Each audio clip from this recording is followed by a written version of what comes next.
Buy now, pay later schemes left me thousands of dollars in debt. So let's check this article out. She's paying now. Chantel Derrick, 26, is warning others about online platforms that allow you to buy now and pay later, claiming she ended up nearly $4,000 in debt from Klarna and VeryPay. When you're young and careless with money, it's so easy to get sucked down the rabbit hole, the UK traffic management worker told SWNS. It feels like free money, and it makes it so much easier to buy something. These buy now, pay later BPNL models allow customers to purchase something instantly without paying the full price up front, according to NerdWallet. Buyers pay the rest of the bill in small installments over a period of time. For example, if you purchase an item for $300, you could pay $75 up front and have three remaining payments of $75. Klarna, which was founded in 2005 in Stockholm, Sweden, lets shoppers pay in four installments and promise no interest. According to Bankrate, as of 2021, 60% of consumers have reported using a BNPL platform to make a purchase. Although some use the service sensibly, it can be dangerous for those who love to buy things or those like Derek who have a bit of a shopping addiction. One day you look at your account and realize you owe so much money, she admitted. It can get really overwhelming. Everyone wants to keep up with the trends. After reviewing her debt, Derek paid it off and closed her BNPL accounts. Props to her. The best thing I did was pay everything off and close everything down, she said. Now if I want something, I just buy it outright, and if I don't have the funds to pay it twice over, I don't buy it. She urges others to be careful when using the BNPL method. My advice to people thinking whether to use these services is absolutely don't stay away, Derek recommended. When reached by SWNS, a spokesperson for Klarna said it's simply an interest-free alternative to high-cost credit. We check a customer's ability to pay on each and every transaction and restrict the use of our services after missed payments to stop debt from accumulating, the rep continued. These guardrails clearly work as our default rate is less than 1%, 30 to 40% lower than what you could see on a credit card. SWNS also reached out to VeryPay for comment. And Derek isn't the only 20-something battling debt due to services like Klarna. Last year, digital entrepreneur Armani Bryan told the Post that she fell into debt and has a dismal credit score due to BNPL. They rely on customers to fall behind on payments, Bryan said about payment postponement apps. That way, they're able to collect late fees and report you to debt collectors. So really to put it into perspective, no matter what, they're going to make a profit off of you. All these companies are going to make money off of your butt. Even though they say no interest, there are ways for them to make money.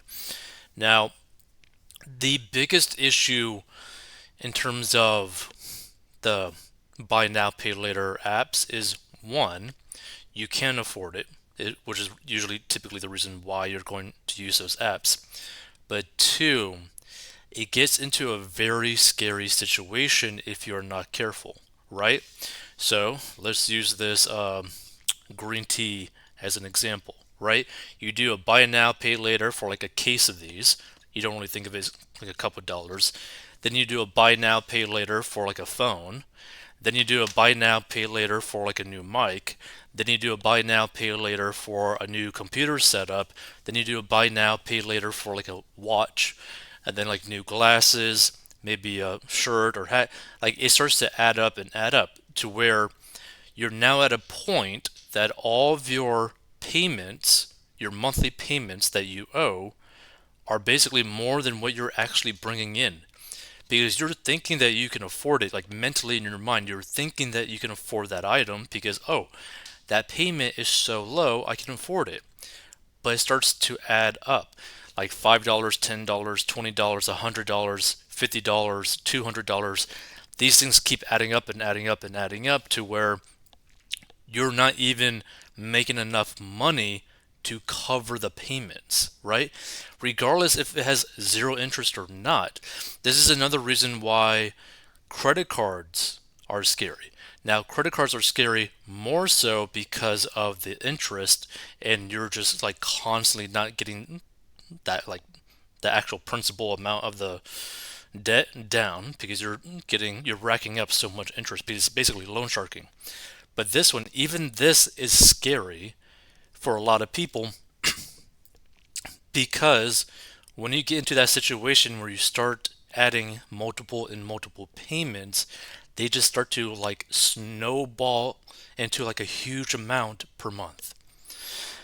Because you might have like bought like 10 items ranging in different prices where like individually those payments for those items aren't bad, but altogether that you owe per month, they might be more than what you bring in for like a week or 2 weeks or their whole month, right? That's why it's a very dangerous app if you are someone who tends to buy a lot of things. If you're someone who carries credit card debt, if you're someone who buys constantly, these are like the worst apps for you. If you don't pay attention to your money or what's inside your account, these are bad apps for you. If you're someone who's who's overdrafting on their bank account, these are horrible apps for you. And to be frank, these are horrible apps for anyone just because people will get to the false security that they can afford these payments when in reality they can't because it just keeps adding up, right?